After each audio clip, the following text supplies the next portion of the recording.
The crystal chandeliers of Le Cirque cast dancing lights across the wine glasses as my family gathered for our monthly dinner.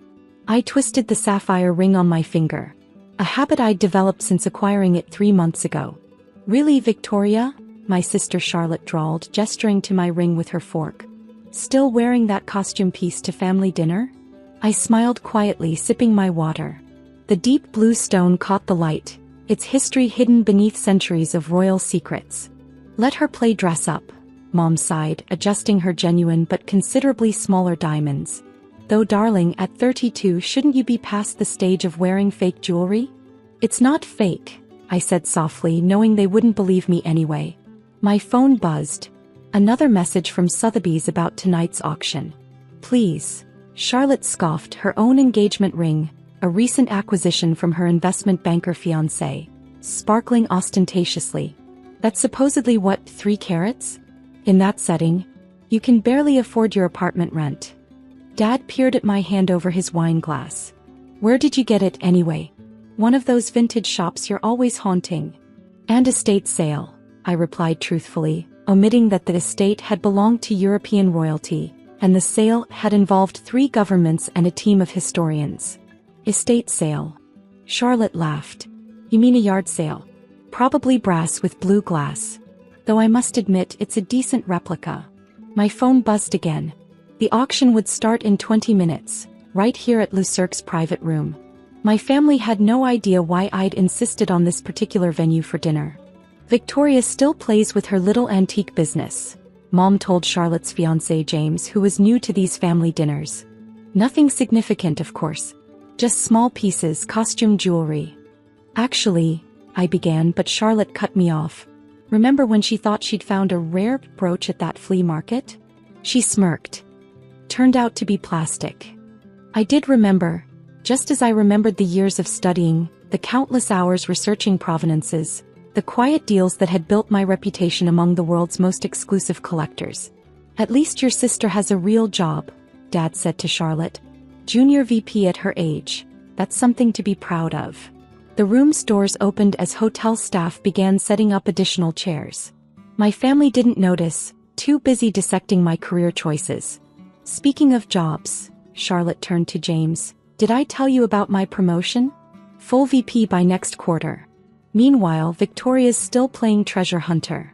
My phone lit up with a final message. "Auction beginning in 5 minutes. All parties assembled." "I should mention," I said carefully, "there's an auction happening here tonight.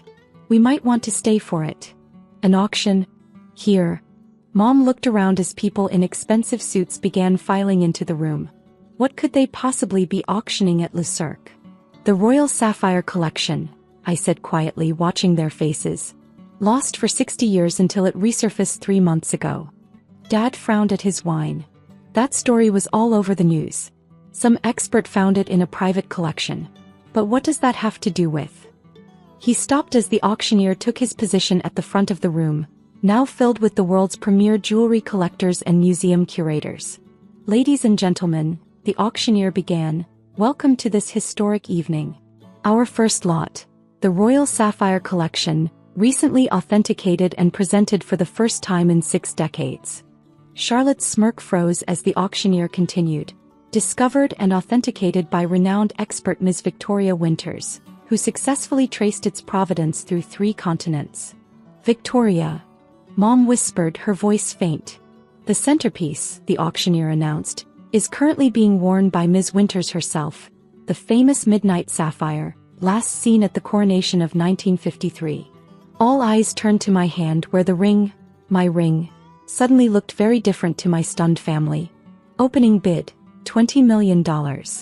Dad's wine glass slipped, spilling red across the white tablecloth as paddles began rising around us. Charlotte's impressive engagement ring suddenly looked very small indeed. "I should mention," I said calmly, watching the bids climb, "that as the discoverer and authenticator, I receive 15% of the hammer price. Plus my finder's fee, of course." The room buzzed with excitement as the world's elite bid on my discovery. Sometimes the best revenge isn't telling people they're wrong. It's letting them discover it themselves, one bid at a time. The night was young and I had a fortune to make. The auction room crackled with energy as bids flew past 30 million. My family sat frozen, watching their world tilt on its axis as international collectors fought over my costume jewelry. 40 million, called out a distinguished man I recognized as the curator of the British Museum. 45, countered a Saudi prince from the back. Charlotte's perfectly manicured hands clutched her designer bag, her own ring suddenly looking painfully ordinary. But you said you found it at an estate sale. I did, I confirmed, watching the bids climb higher. The estate of the Countess von Reichenbach, actually. Took me 3 years to trace the provenance, another year to negotiate the acquisition rights. 50 million, the British Museum curator called, his voice tight with determination. Mom's face had gone pale as she watched her unsuccessful daughter command the attention of Europe's elite. All those trips abroad, when we thought you were wasting money on vacation, were research expeditions, I finished for her. The Midnight Sapphire was just the beginning. Would you like to see what else I found in the Countess's collection? The auctioneer paused as my assistant brought forward a velvet-lined case. Inside, nestled in black silk, lay the rest of the Royal Sapphire collection, each piece authenticated, each with a story that had taken years to uncover. The complete parure, the auctioneer announced. Necklace, earrings and tiara, reunited for the first time since 1953. All authenticated by Ms. Winters, whose expertise has revolutionized the field of royal jewel provenance. Dad's wine glass remained empty as he stared at the collection. But your apartment, your clothes, are exactly what a serious authenticator should wear, came a crisp British voice. Lady Ashworth, head of the Royal Jewel Commission, had joined our table. Ms. Winters' discretion and modesty are precisely why she's become the most trusted expert in our field. Charlotte's fiancé James looked between his fiancée's ring and my sapphire, his face showing rapid calculations. That ring, it's worth more than our entire investment portfolio. 60 million, the Saudi prince called. The tiara alone, Lady Ashworth continued, was thought lost forever. Your daughter traced it through 7 countries, 3 private collections and 2 revolutions. Quite extraordinary. Mom's hands shook as she reached for her water. Victoria, why didn't you tell us? Would you have believed me? I asked quietly. Between Charlotte's promotions and James's banking success, when would you have listened? The British Museum curator approached our table, bowing slightly. Ms. Winters, about the other piece we discussed. The one from the Russian collection? Already authenticated, I replied, pulling up photos on my phone. We can discuss terms next week in London. Charlotte's VP title suddenly seemed very small as the room's power players lined up to speak with her sister. The sister she'd mocked for playing with antiques. 70 million, called a new voice. The director of the Louvre had joined the bidding. Your sister, Lady Ashworth informed my stunned family, has become quite instrumental in rewriting our understanding of royal jewelry collections. The Queen herself has requested a private consultation. Dad's face fluctuated between red and white as he watched the bids climb past 80 million. His unsuccessful daughter was about to earn more from one auction than his entire company was worth. And the ring? Mom asked weakly.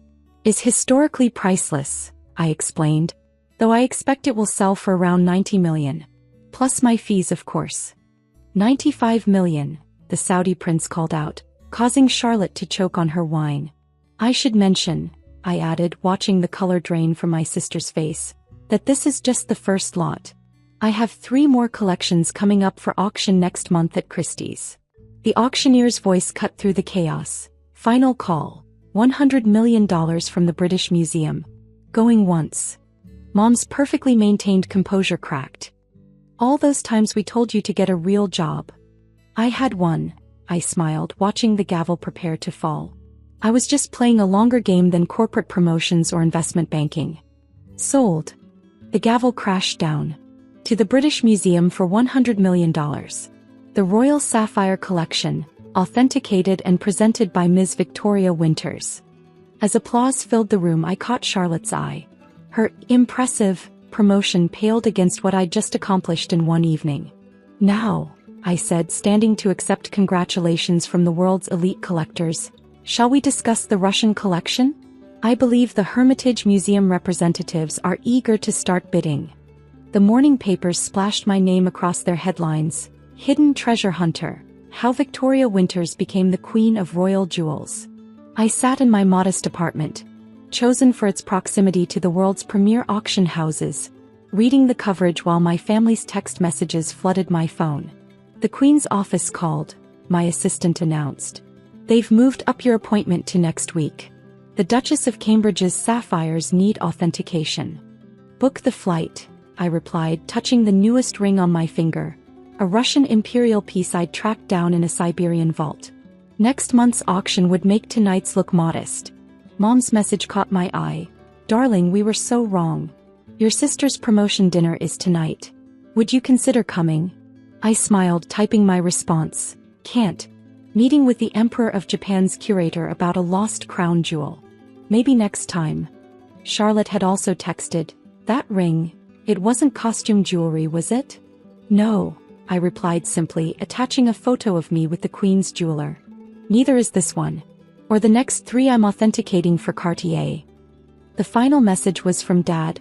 I never understood your passion. Now I see you weren't just collecting jewelry, you were collecting history. I looked around my apartment, filled with books and research files rather than expensive furniture. Every vacation had been a hunt, every waste of time had been building my reputation. Now I was the most trusted name in royal jewelry authentication.